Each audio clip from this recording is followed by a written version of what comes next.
And I got here 5 years ago, and one of the first things I did was I organized a lunch with local clergy. And Michael, you weren't there yet, but Tim, you were there, our chaplain.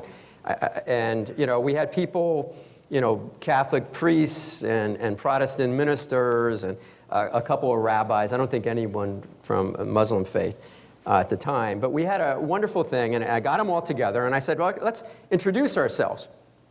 And you can probably guess what they did. So the first person came and they said, well, this is First Baptist Church, and I want to tell you we have a food kitchen, and I want to tell you we volunteer. And they were all talking about their public service stuff, and it was great stuff. And they all went around from there, and there were about 14 or 15 of them, and every single one talked about what Jews call tikkun olam, healing the world, just like you said, healing a broken world. And it was really beautiful, and it was really inspiring. And it got to me, and I said, it's kind of curious. I love to hear that. I think as 16th president of Northwestern, we'd love to help you with your soup kitchens, and we'd love to help you with caring for the elderly, and, we'd love to do that. But, I brought you here to talk about God. And they were like, are you kidding me? So it was like, it just never occurred to me that they thought that I brought them all together to talk about community service, as important as it is. I'm a person of faith.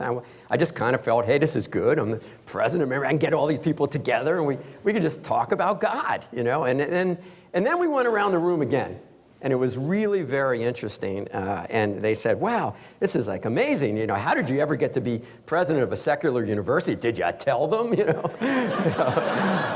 And I said, well, I don't know. They know I observe Shabbat. Where do I go? I go to shul every week. And I keep kosher.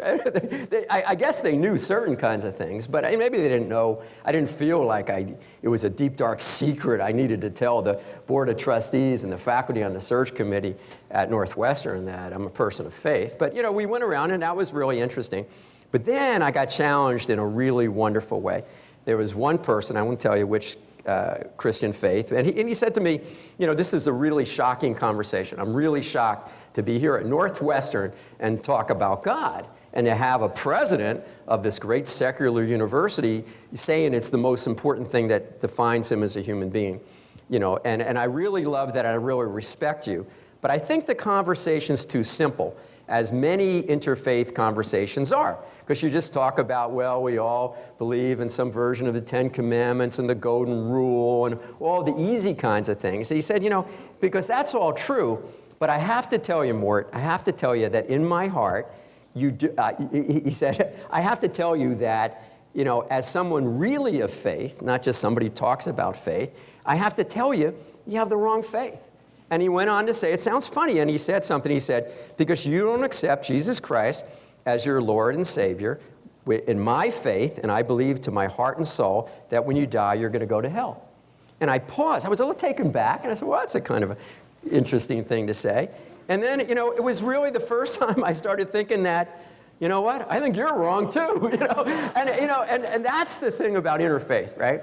When you really, if you're just a little bit of faith, and if you believe in God and you're a good person, I'm past that. I'm an observant Jew, and I love you, and I really do, and I respect what you say, and I love the ending, but it's not my faith. So that's the interesting thing when I listen to you, and it really opened my eyes, because when I told Mimi that, she was first like, oh my God, is that what he really said? And some people went, ooh. But at the end of the day, I had to say, I agree with him. I don't necessarily think he's going to hell, but, I don't believe the Messiah is coming. That's an important difference.